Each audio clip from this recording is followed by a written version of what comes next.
রাশিয়ার কাছে মার্কিন প্রেসিডেন্ট ডোনাল্ড ট্রাম্পের পারমাণবিক সাবমেরিন পাঠানোর নির্দেশের পরই আবারও ফিরে এসেছে ১৯৯০ সালের রুশ মার্কিন ঠান্ডা যুদ্ধের সেসব ভয়াবহ দিনের স্মৃতি।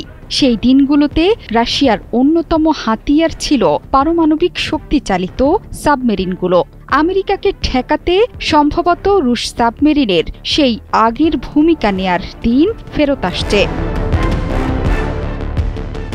ট্রাম্পের সিদ্ধান্ত আসার পর দেশের সংসদের শীর্ষ সদস্য ভিক্টর ভোটোলাটস্কি বলেছিলেন, মহাসাগরে থাকা রুশ পরমাণু সাবমেরিনের সংখ্যা যুক্তরাষ্ট্রের তুলনায় অনেক বেশি।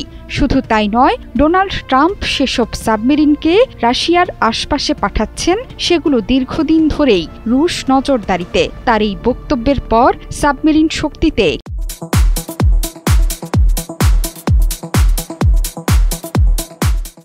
কে বেশি এগিয়ে তা নিয়ে চলছে বিচার বিশ্লেষণ।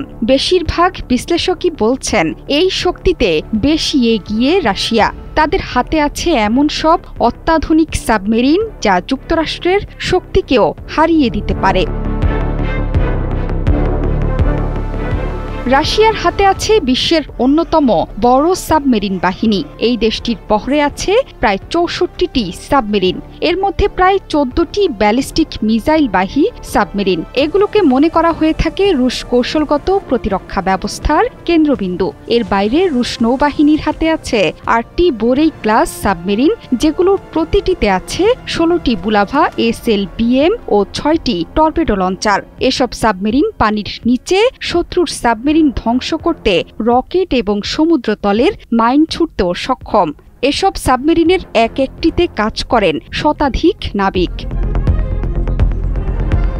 ধীরে ধীরে বোরেই ক্লাস সাবমেরিনের জায়গা নিচ্ছে ডেল্টা 4 ক্লাস সাবমেরিন। বর্তমানে ডেল্টা 4 এর অন্তত 6টি সক্রিয় আছে। প্রতিটি সাবমেরিনে 16টি সিনেভা SLBM থাকে। এসব সাবমেরিনই সাগরের নিচে রুশ পরমাণু প্রতিরক্ষার প্রধান ভিত্তি। রাশিয়ার আক্রমণাত্মক সাবমেরিনগুলোর মধ্যে সবচেয়ে আধুনিক ইয়াসেন ক্লাস। এই শ্রেণীতে আছে 4টি সাবমেরিন। প্রতিটি সাবমেরিনে 5টি ক্যালিবার মিসাইল অথবা 4টি P-800 অনিক্স মিসাইল পর্যন্ত রাখা সম্ভব। এতে করে স্থলভাগে দূরপাল্লার আক্রমণ ও সমুদ্রে যুদ্ধজাহাজ ধ্বংসে এই সাবমেরিনগুলো বেশ কার্যকর। মহাসাগরের নিচে নিজেদের আধিপত্য ধরে রাখার তীব্র লড়াইয়ে লিপ্ত দুই পরাশক্তি রাশিয়া এবং যুক্তরাষ্ট্র। রাশিয়ার পাশাপাশি যুক্তরাষ্ট্রের হাতেও আছে বিশাল সাবমেরিনের বহর। 3 ধরনের ফাস্ট অ্যাটাক সাবমেরিন পরিচালনা করে যুক্তরাষ্ট্র। এগুলো হলো ভার্জিনিয়া ক্লাস, সিওলফ ক্লাস ও লস অ্যাঞ্জেলেস ক্লাস। সাবমেরিন মোতায়েন ও পারমাণবিক সক্ষমতা দেখানোর এই প্রতিযোগিতা শুধুমাত্র দুই দেশের মধ্যে উত্তেজনা বাড়াচ্ছে না, বরং পুরো বিশ্বকেই ঠেলে দিচ্ছে এক অস্থির ভবিষ্যতের দিকে। জোহরা চৌধুরী সেতু, ৭১।